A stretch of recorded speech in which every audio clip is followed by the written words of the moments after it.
So we've got the private open boats for you to have a look at, and then with our partners Berthon, we're showcasing some of their brokerage boats. The idea is to get you thinking about boats. There's all sorts of shapes and sizes. There's different ways of going sailing. There's different sailing ambitions. There's different sailing budgets. So there's no one way of doing it. There's no perfect solution that suits everyone. So by showing you a range of different boats to suit different budgets, different styles, different ambitions, and mixing up with people that have done different kinds of sailing on different kinds of boats, hopefully we can get you guys thinking about what's going to work for you, and send you off in a good direction so that you can have a happy and enjoyable cruising life. That's really what it's all about. There is a subtext you may have picked up on with the ARC branding everywhere. Obviously, we'd love you to come and sail with us. If you want to know what it's really like, talk to these guys. They've been there and done it. They are our best ambassadors. There will be a little bit of a chat later on where I'm going to tell you what happens on the rallies, what's involved, and then we'll invite some of the ARC skippers to come up and actually answer questions, talk about their own experiences there. So that's our ARC skippers panel this afternoon, and then tomorrow we've got what I've loosely called cruising for double-handed. Most people, even if they're not planning on doing ocean passages double-handed, you will be sailing your boats as couples at some point, even if it's just moving it from one marina to the next or whatever. So you need to think about how you're going to live your life on board your boat as double-handed cruisers. And that's really what we're going to talk about tomorrow in detail, is this living the dream, blue water cruising, liveaboard cruising, call it what you want. And it's a 2-hour discussion panel tomorrow, open topic. A lot of you have pre-submitted questions, so I've got that list. We'll go through those. But with any of the panels, any of the discussions, do feel free to join in and ask questions, because if you're thinking it, someone else in the room is probably thinking that as well. So it's really about getting that knowledge and experience, making you think about what's going to work for you, and hopefully you'll come and sail with us in the ARC as well when you point your bows towards blue water. The one thing I will say about blue water cruising, the big difference between blue water cruising and sailing around here is you do a night watch in t-shirts and shorts. So anyone who thinks they don't like sailing because they get cold, just remember it's not cold everywhere, but you need to get your boat to the places where it's not cold. So that's really what we're talking about. Also joining us are various of our associates who have lots of knowledge and information to share with you as well. So we're going to be introducing them before we break for coffee. You can't really go sailing without a boat. Although I've just been told by someone there's a chap swimming the Atlantic at the moment. So yes, you can cross the Atlantic without a boat, but really, if you want to do it comfortably, you need a boat. So we're going to kick off the morning with a presentation about how you actually get that boat. So I'd like to introduce Alan, who's the senior broker here at Berthon, who's going to tell you a little bit about what the Berthon team can do for you, introduce you some faces, and then he and Sue are going to run through some of the mechanics of actually getting your hands on this boat. Alan, over to you.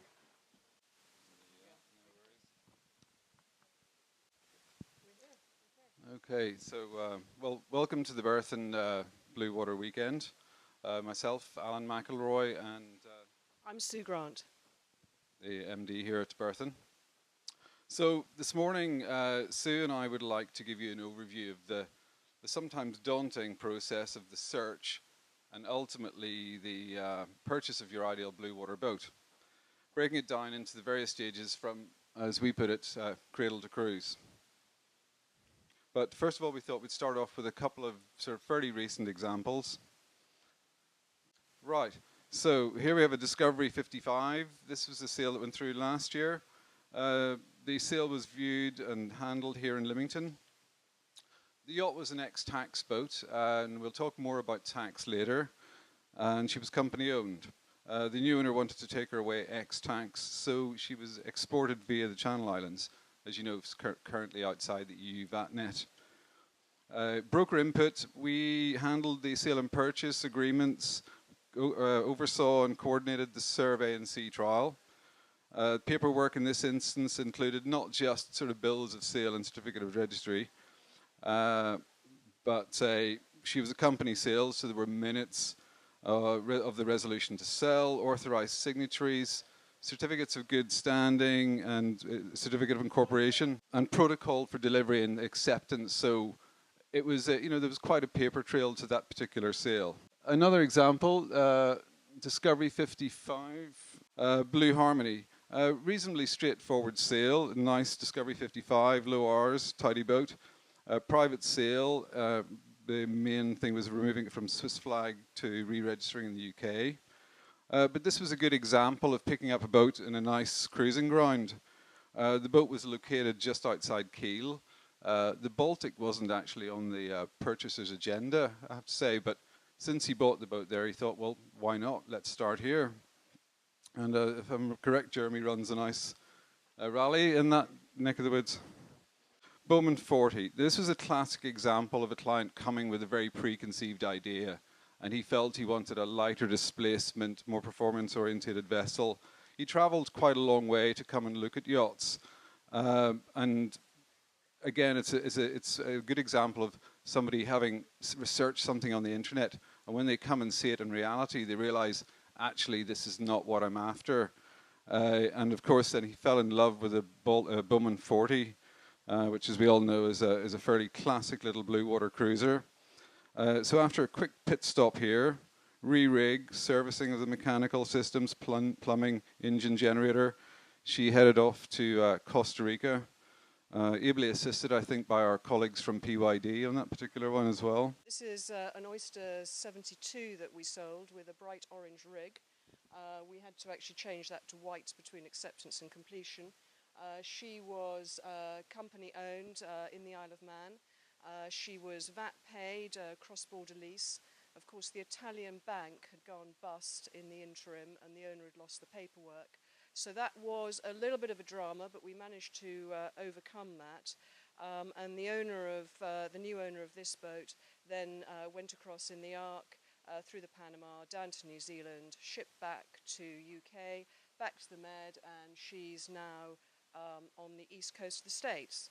The search, where it all begins. Well, as we know, yachting magazines are still a great resource, a resource for inspiration, reports, gear test, and so on. And I think we all have a pile of well-thumbed yachting monthlies and yachting worlds. The only downside is, given copy deadlines and so on, from a boat hunting searching point of view, the adverts can be a little bit behind the curve, given the copy deadlines. There is a 2-month lead time, so really don't expect your Yachting World or Yachting Monthly to be that current. Okay, so the internet, as we know, has become very much the shop window for pretty much everything in life now, and that includes yachts. It's not, though, without its drawbacks. Searching can be quite organic, and I think we're all guilty of stumbling from one link to the next on occasions. But to a degree, you only get out what you put in on the internet. The information as well, unlike the yachting press, is probably a little bit less scrutinized. So therefore, the information can be not maybe quite as good or reliable, or even a fair representation of the reality. Okay, so how can a broker help? Well, you tend to find that most brokers are pretty keen sailors with a passion for yachts. It's fair to say we probably don't do it for the money. Within our office, there's a team of experienced sailing brokers, and I think we totted up. We've got something like 140 years combined experience, although that was last year's figure, so it's probably gone up slightly. In much the same way that we've dealt with every yachting mark, keel, hull, rig, and deck interior configuration, we've also dealt with every cruising family configuration and their individual requirements and demands, be that sort of high-end or high latitude. So you're looking for guidance, and you need someone who's as quick to point out the compromises with any particular yacht as they are to point out the Nespresso machine. So having narrowed the field in terms of the type of yacht you're thinking about, it's then a question of what can I expect for my money? Do you buy an older yacht and refit, or do you spend a little bit more and go for something that's a little bit more, shall we say, turnkey? The fully equipped Swiss Army knife or the basic yacht? I think that's something that once you've zoned in on the genre, center cockpit, 45 feet, cutter-headed rig and so on, once you've zoned in on the rough model that you're thinking of, then it's a question of looking at each yacht individually. Every yacht has a story to tell, so I think it's wrong to generalize. We sell getting on for 200 yachts a year here, from sort of 36 to just over 100 feet. It averages out probably somewhere in the 50-foot mark. So we'd like to think that we know the market incredibly well. So a bit like the Phil and Kirsty of the yacht world, we're adept at letting you down gently when matching your requirements, expectations, personal riders with the all-important budget. Right, so she's the one. You found the perfect yacht. What next? And in fact, this one is up over there. She's called Toucan, and she is still available for sale. Yeah. So, making an offer. There are things to consider when making an offer. It's not simply a question of going, I'll bid you X for it and take it away. The obvious ones are survey and sea trial, and we'll talk about survey and sea trial in a bit more detail later on. But it's any other considerations that come in that may affect your offer need to be dealt with up front. It's never a good idea to introduce other terms retrospectively. Things such as delayed completion, access to finance, maturing bonds, house sales, marine finance, anything that can affect the time scale of the purchase or make it slightly precarious. Inventory items not expressly included in the sale. There's nothing worse than arguing over a painting on the bulkhead that you've had your eye on after the fact. So best to lay out your stall in advance to the vendor so that he understands the terms of your offer. After a spot of negotiating, hopefully you arrive at a point where we have a figure and terms agreeable to both vendor and purchaser. So, offer agreed and accepted. Sue. Now it's me. Okay, so your offer's been accepted. It's probably subject to survey and sea trial, and you feel that gush of excitement, and that's fantastic, and then the panic sets in. What happens next? Buying a boat is a bit like buying a house in Scotland.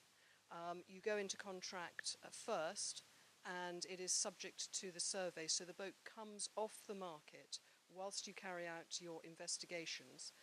So you can't be gazumped or gazundered or any of those things whilst you're spending money with the surveyor and deciding whether she's right for you. So a contract is established which both you and the vendor sign. You pay a 10% refundable deposit which goes into our client account, and then you're off. Sorry. So what are the benefits to you of this? The benefit is that the boat is free to you to carry out your investigations, to make sure, to be absolutely clear that she's the right boat for you, without hearing that there's somebody else who's very keen who might overbid you and all those sorts of things. What's the benefit to the vendor? Now the vendor is feeling a lot more relaxed and a lot more relaxed with his time because he knows that you're serious to buy his boat, that you've paid a deposit, and that all your investigations are going to be, can be recovered from the deposit if you don't move ahead. So he's not on risk either. So the thing that we do ask a vendor before we go into contract is if there's anything he knows about the boat that you should know. Bumps, accidents, adventures, anything that really doesn't work. That air conditioning that he's not sure whether it works or not, but he's had it since 1984, he's never turned it on. All that kind of stuff. However, the survey will bring up some things which perhaps he should have known, but he didn't. So don't think that immediately he didn't come clean with you. In fact, he probably doesn't actually know. So, the contract itself. Contracts. There are good contracts, there are okay contracts, and there are also, frankly, some contracts which are just appalling. The Berthon contract is a contract that was drawn by Hill Dickinson, who are solicitors in London, and we were the first guys to come up with a contract which said, you have a survey and a sea trial. If you're not happy at that stage, you put the boat back where you found her, and you get your money back. So that has worked very well for us. We send it off up to London every year and just make sure that it's still current. The other contract that you may well come across is the MEBA contract, Mediterranean Yacht Brokers Association. This is probably the most widely used contract, particularly for large yachts on the planet. It is very well regarded, it is under English law, and like the Berthon contract, it goes away for checking every year. Beware of in-house contracts which take the law of the country where the broker or the boat is. You don't really know very much about Swiss law or the law in Finland. Maritime law is UK law, and if you can, stick with that. If you're buying in America, you'll be asked to sign a YABA contract, which again is a good contract under American law. We used it in our American office. It's very sound, but make sure you read it carefully. In any contract, beware of the term material defect. Material defect is defined as something that affects the yacht's structural integrity or her ability to go to sea in safety. That seems quite straightforward, doesn't it? 60-footer, she comes out and actually the deck is shot. That's probably an £80,000 problem. Does it affect her structural integrity or her ability to go to sea in safety? Don't think so. Be very, very careful on that term. It has been up to the House of Lords in the past, and it was defined as a defect that is more than 10% of the yacht's value. That's actually quite a big number, and you can get a series of defects which are not considered to be material, but of course they don't count. So just steer clear of that. Contracts which say in an airy way that the seller will fix that which is reasonable, and then you will take the boat. I don't think so. That's a really, really bad idea. Contracts that don't mention things like title, VAT, RCD. They're not there because you might not get them, so make sure that is specified. Contracts which are handwritten, not a very good idea. They're formulaic, and really watch out for contracts where the broker doesn't really understand the contract. If he doesn't understand it or she doesn't understand it, how on earth are you to understand it? Remember, you can always ask for an industry association contract, so please do that. Now you're on, Alan. Right, so agreements exchanged, deposit paid, it's off to the survey.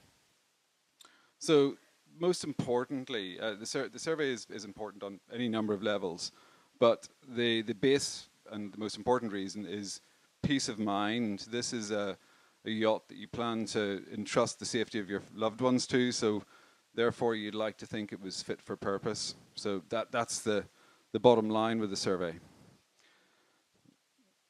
We talked about disclosure, and on our listing agreement we do ask vendors if there are any known defects with the boat, and I have to say 99% of the time they're very upfront. They're only too happy to point out any shortcomings. But the survey will uncover, or it's there to uncover, structural showstoppers, things that will just simply make you walk away from the boat, and unknown defects. A good surveyor will, can quite often come up and uncover a defect that's actually been there since build. So it's very possible to uncover defects that up until now the owner's been blissfully unaware of. Your insurer will no doubt want to see a copy as well, especially if you're planning on heading off blue water. Now, it's not a new yacht. It's the surveyor's job if he's carrying out a full pre-purchase survey, and there are various types of survey, basic, structural, and so on. But if he's carrying out a full pre-purchase, to comment on every scratch and faulty light bulb.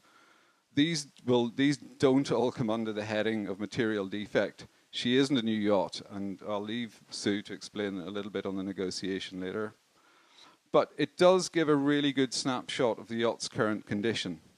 Every blue water yacht you'll find has a work list, and if you ask any blue water sailors here, they'll probably confirm that that work list is rarely empty. So the survey helps form the basis for that list. Most surveyors, well in fact all surveyors, will grade their findings to immediate things you've got to do. Medium term, and the more nice to do recommendations like you could improve this, you could improve that, and so on. So a detailed survey is not a negotiating tool, or just a negotiating tool. That is a bit of a myth, actually. It's part of your preparation and planning, and it's the starting point of your relationship with the boat, really. Surveyors, well, obviously we don't recommend particular surveyors. That would be potentially a bit of a conflict of interest, so I would slightly worry if that were the case. We do, however, maintain a list of YDSA surveyors, that's the Yacht Designer Surveyors Association. All members carry PI insurance, they adhere to a code of practice, and their work is scrutinized by their peers.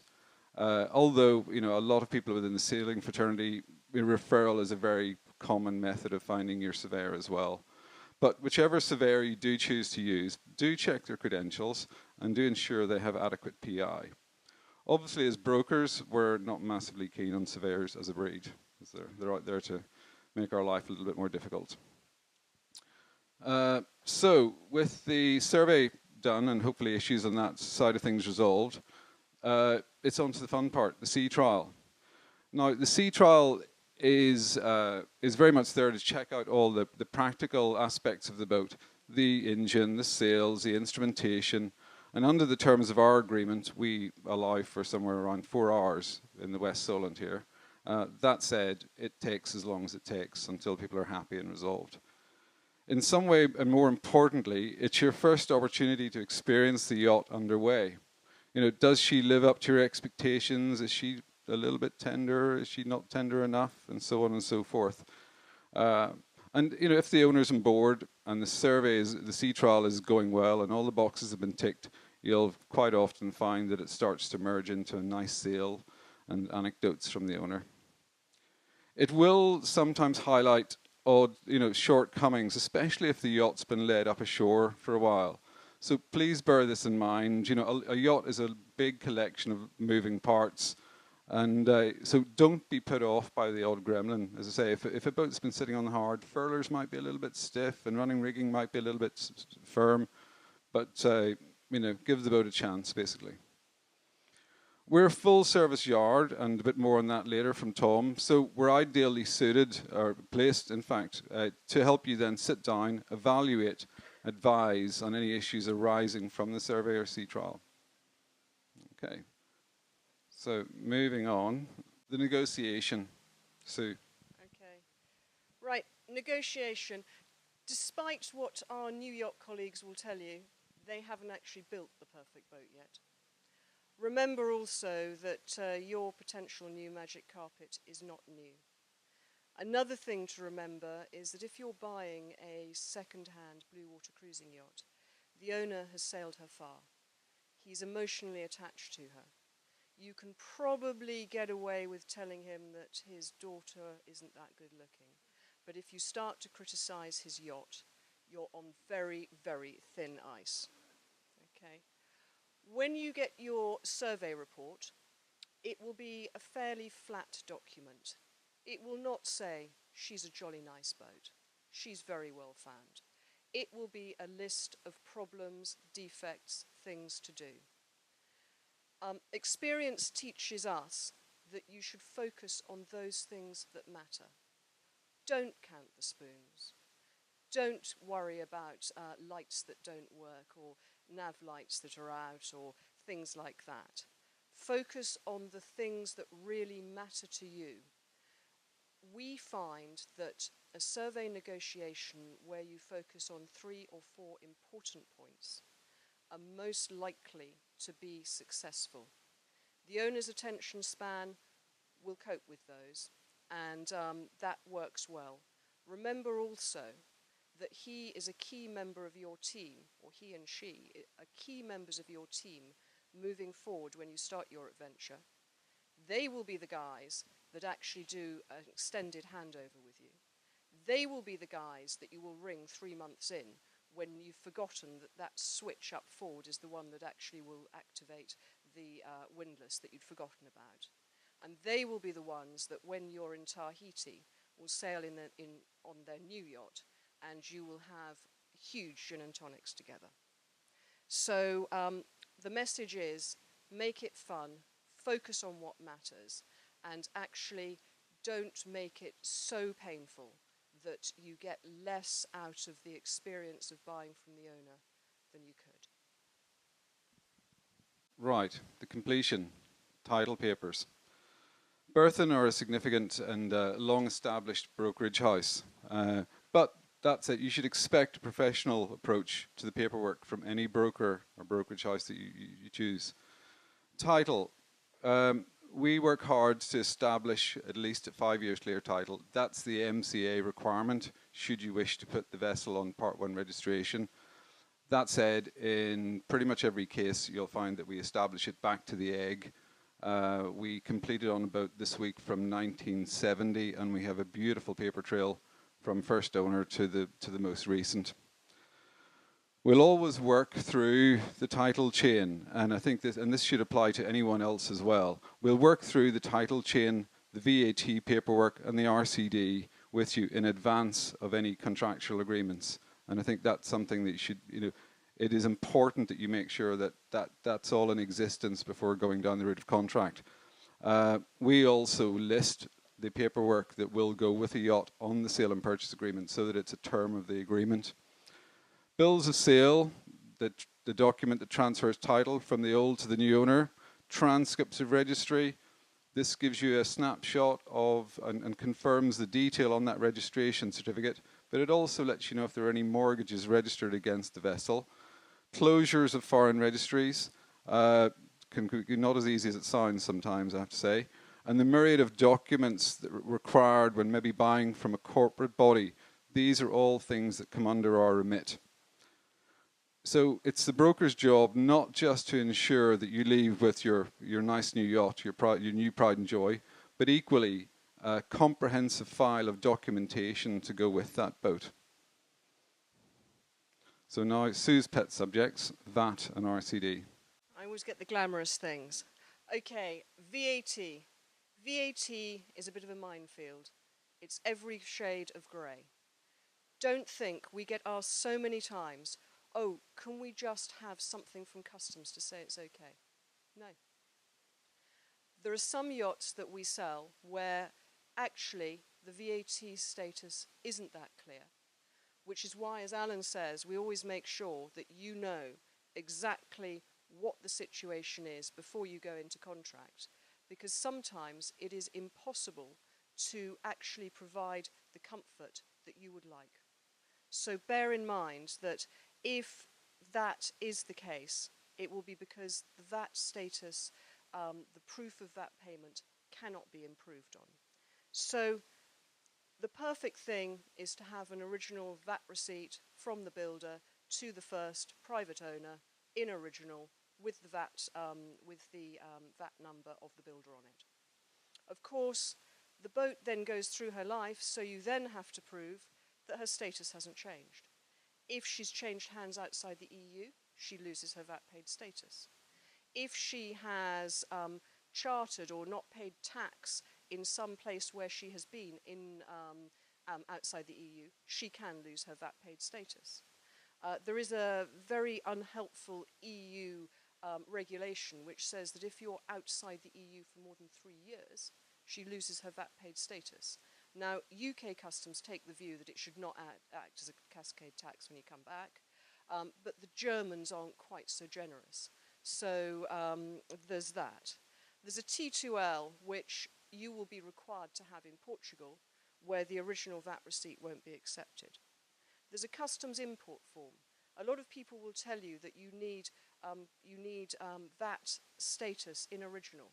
Actually, when you pay money to the customs through a customs agent, you will get a copy of a computer printout. That's all you get. So then you have return goods relief. That's when somebody has been living outside the EU and they come back into the EU and they bring their boat with them in the same way as they bring their car, their chairs and all the rest of it. There, if they keep the boat for a year, she becomes VAT exempt and she can be sold as such. So, and then we have one which is becoming less common, which is when we came into the open market in 1993, all yachts that were pre-1985 and in the EU in December 1992 at midnight are VAT exempt. Try proving that now. Really, really hard. Things to be aware of are... That said, we did we did this week, but she was also pre-VAT, which was even cooler. So exit from lease. Now, the Italians, the French, the Spanish, they run lease schemes. So did they, and so they do in Malta.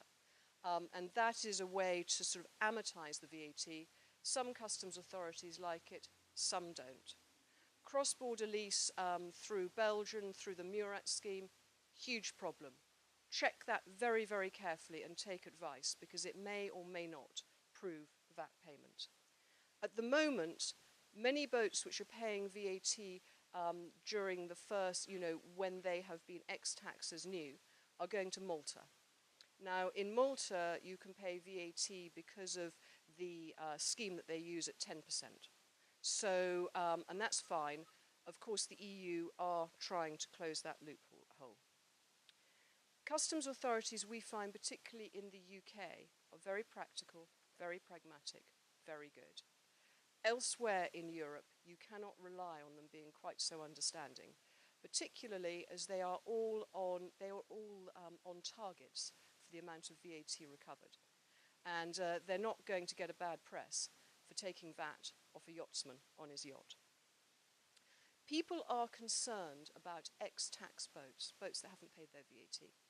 Actually, that's probably the safest, best yacht that you can buy, because you know what she is. She hasn't paid it. And then you can choose to exit the community, you can choose to pay the VAT in country of destination, you can choose to go and pay it in Malta, but you know what you've got, no grey area. Brexit. We have actually written a bit about Brexit in our market report, which you'll find at the back of the building, but the fact is, none of us have a clue what's going to happen. Likely, we will be rather like the Norwegians, where we will have 18 months free sailing in Europe before we have to exit. So, RCD, the Recreational Craft Directive, another little horror. Here, there are absolutely no grey areas. The regulations were beefed up about 18 months ago. As an EU national, it is an offence not to have a RCD compliant yacht if you're cruising in the EU. They will fine you, and they can even send you to prison for it. Now, the thing about European build is practically all boats are RCD compliant. Bear in mind that when they're made RCD compliant, the builders make them compliant for a class and not for the individual boat. So we had a case recently where we had a Swan 62 that had never been to Europe, lying in the States, being sold by an American office. She did not have an RCD plate, but the class did. So Nortor issued a retrospective compliance certificate. Now that was a really good thing, because the EU have also got new emissions regulations. And had she not been able to have that, she would have had to have replaced her engine before coming into EU with her new EU buyer. Remember that the RCD has nothing to do with safety. It is about normalisation of standards. It was actually brought in so that the French would say, well, we're not going to have your smelly UK boats in here because they're not built like ours, and vice versa in Spain and Italy and all the rest of it. What will happen after Brexit? In reality, absolutely nothing, because there's going to be lots of boat arbitrage, and I don't think that any Brit would be advised to have a non-RCD compliant yacht if he wanted to actually sell her on within this territory. Okay, I'm done on that. Right, so, paperwork in hand, new boat, you're gripping your survey and you're thinking, what next? Well, I think it's this point you sit down with hopefully someone like Mr. Claude here, and he can take you forward, discuss the findings of your survey and discuss a plan going forward. So Tom's going to give you a little overview of what we do here in the yard. Hello. Hello. Thank you, Sue. Thank you, Alan. I'm new to this, so be kind. I won't keep you too long, and then food and drinks. Everybody's happy. A little bit about me. I've been playing with boats for 30 years now. Grew up in the marine industry, And now, luckily, one of the refit managers here at Berthon. We are 10 strong. We look after 250 berth holders, visitors, insurance, refits, new design, brokers, and everything else. Whatever you can do to a boat, we can do it here. So, you've bought your new boat, want to go sailing, survey in hand, work list, defects, or major refit. Let's get your boat safe first. Start with hull fittings, rudder, keel, rigging, all the things that are going to upset you if something goes wrong, or upset your boat, which is even worse. After that, we can talk about sails, electronics, toys, all practical, cost-effective solutions to getting you on the water, in the boat you want, exactly how you want it. Here at Berthon, we have every trade in the marine industry. Fabricators, shipwrights, electronics, engineering, and we also have a fantastic apprenticeship scheme so that years to come, we will still have the great trades that we have here, all being taught by our senior foremen in every different trade. So hopefully the marine industry will carry on having great people working on boats. I'm now going to flip through a few recent projects we've done. Don't be alarmed, they're all fixed now. But feel free to ask questions, but there will be a tour later where you can see some of these boats. Okay, let's get the motorboat out the way. Fortune Star is just a good example of what we can and can't do. This boat came to us and he needs to replace his engine. Being an Aquastar, the engines are put in before the deck goes in. You can strip the engine down and take it out through a hatch, a window, but to put new engines in and to have warranty on those engines, they have to go in one piece. So what do? Cut a big hole in it. Some people might think, oh, is that, affecting the safety and structure of my boat? Well, actually, now it's a lot stronger than it was, and in 40 years' time, when he needs new engines again, he has a soft patch. So hopefully it puts value on the boat. Okay, MGB 81.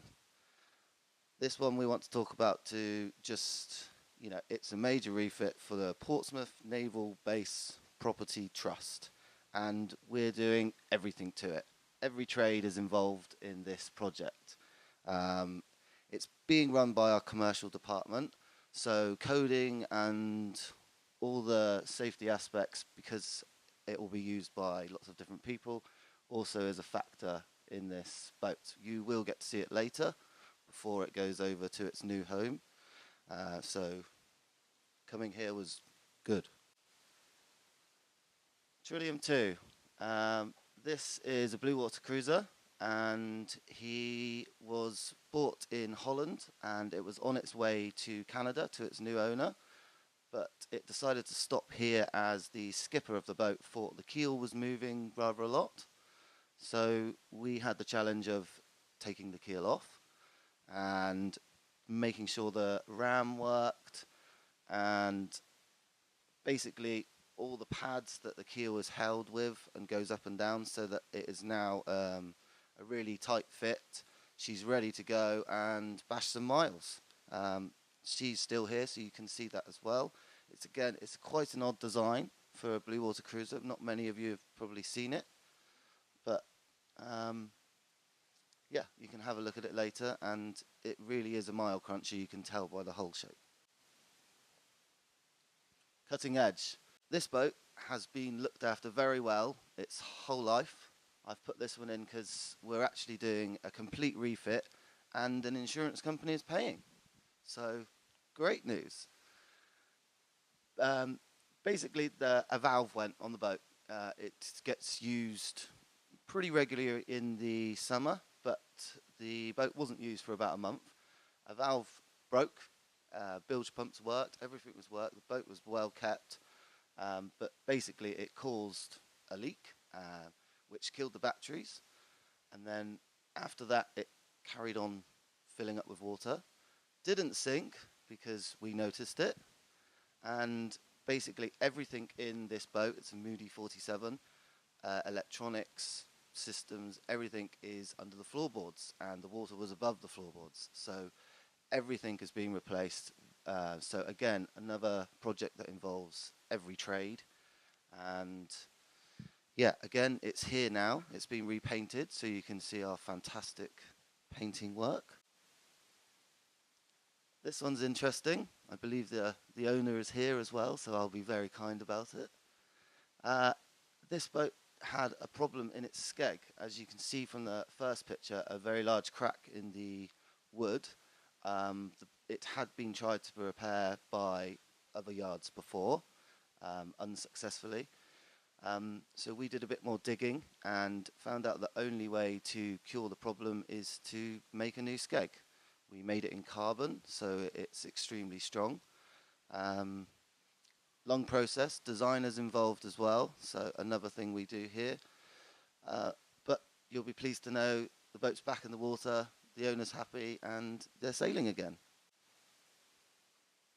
Okay, this is an example of a boat in our spray booth. It's a very large Spirit 65. It's having spray anti-fouling because they do some racing as well. But just a good example of the size of boat we can do here, and whatever particular product you want on your boat, we're happy to use it and happy to put it on. All done in a very professional way, you know, protecting the rest of your boat in a controlled environment, temperature controlled as well. So yeah, we've got you covered for that. This is what happens when another boat hits you.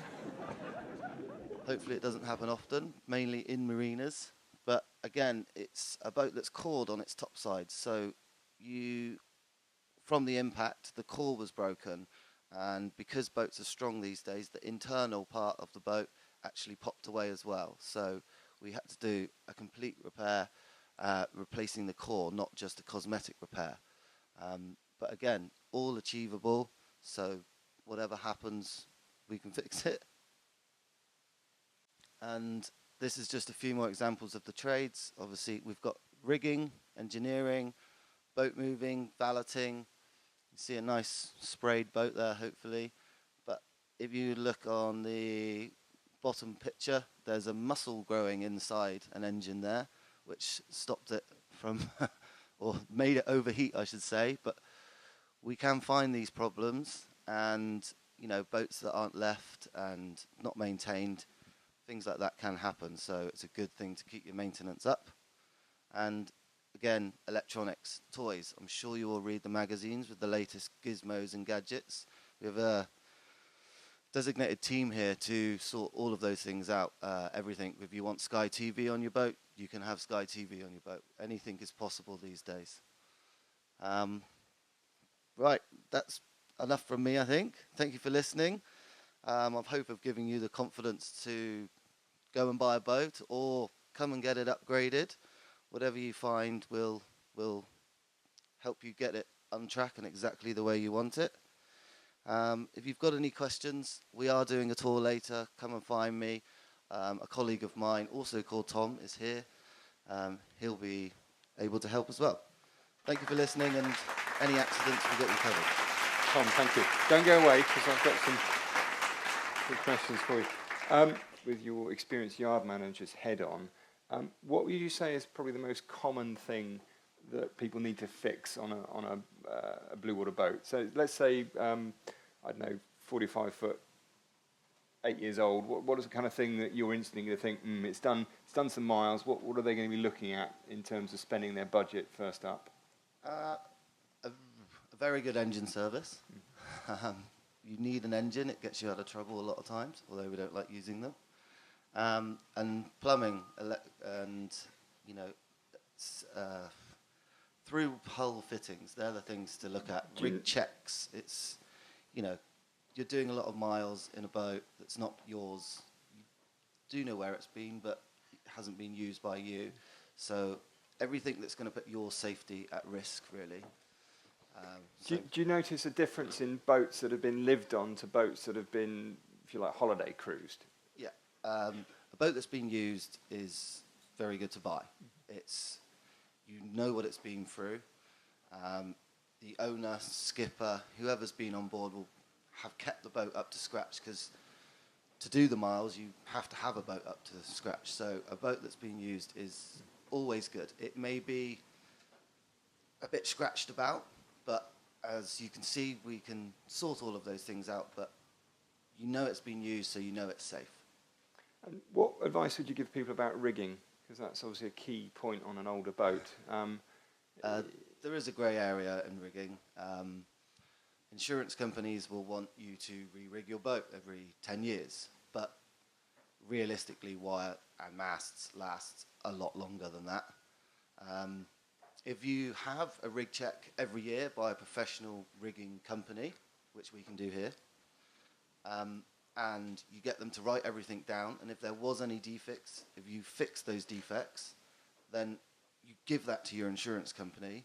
I don't know why there would be any need to change your rigging. So keep good records and check regularly. Everything is keeping good records. The reason the Moody 47 got given the whole entire refit for his boat was because his records were perfect. Everything he had done to the boat, from owning it from new to 19 years later, was documented. He had the right checks done to the boat every year by professionals. It's just been looked after by Berthon its whole life. The valve that broke was unforeseeable. It's underneath. It was on top of a holding tank, and you're never going to find that. It chose to break when it did. Luckily, we caught it before the boat fully sank. But he had immaculate records. He'd kept his boat very nice, and the surveyor agreed with the insurance company, there is no reason we shouldn't be putting this boat right and perfect. And in the meantime, the gentleman also decided to upgrade a lot of gear, because half the problem with repairing a boat is getting to the problem. Normally the repair is pretty easy, but if you've got to take the interior out to get to it, that's what takes the time, that's what costs you the money. That does bring up the question of, particularly with people moving onto a blue water boat, when you're coastal cruising, you don't tend to have quite as much gear on board. No. You might well be buying a boat that's got perhaps a generator, possibly a water maker. These might be systems that are unfamiliar because you haven't used them before. Yeah. So you're looking at this piece of kit. A, you don't know anything about it, and B, you don't know how it operates, how old is it, does it work? What sort of advice would you give to people? They've got a generator, they don't know anything about it. Where do you start to decide, is it better to rip it out, put a new one in? How do I know whether I've got equipment that's worth keeping? It's with all the equipment, it's the same as the equipment you do know about. I mean, I'm not an engineer personally, but I go to a garage to get my car fixed because I'm not an engineer. Even if you are an engineer, if you've got a professional stamp on it, you would do exactly the same with your generator as you would your engine and your water maker.